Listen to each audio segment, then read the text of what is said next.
Uber of the styles like miles and shit. Like 60s funky worms with waves and perms. Just sending junky rhythms right down your block.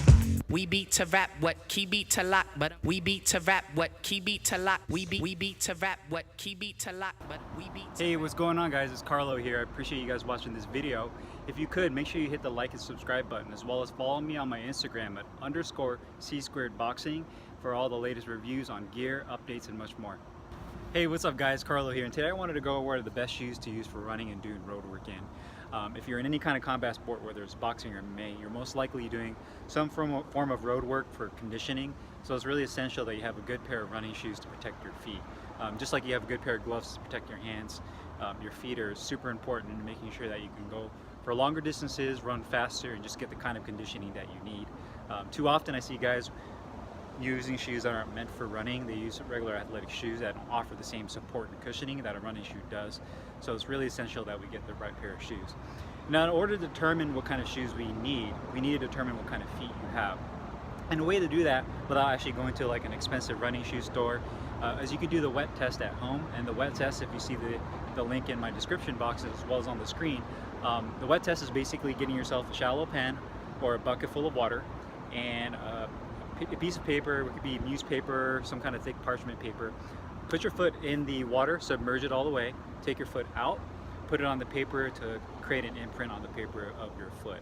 And depending on the size of your arch and just the width and the kind of curvature of your feet will determine what kind of shoe that you need, as well as what kind of feet you have. So there's three kinds of feet which fit into three types of shoes. The first type of foot typically is going to be the people that are overpronators, that have flat feet. And these people typically need a motion control shoe which offers maximum support and cushioning. Typically see people that are usually heavier set, larger people that have a lot of weight on them that need the extra cushioning and support. So motion control shoes for people that have flat feet. So second would be neutral pronators with mild arch. This is the category that most people fall into. These people will need a neutral shoe.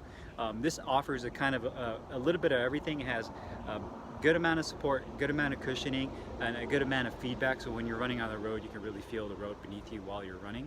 And the third is going to be your supinators, or the people with the high arches. You're going to be needing a stability shoe, and a stability shoe is going to put a lot of the cushioning towards the heel and underneath the arch to make sure you have the support there. So those are the three types of shoes you have for the three kinds of feet. So after you do the wet test, you can determine what kind of shoes you can use for that. Good brands I like to stick with are ASICS, Brooks, Mizuno, Hoka One, Newton, and there's a few other good running shoe companies that you can use.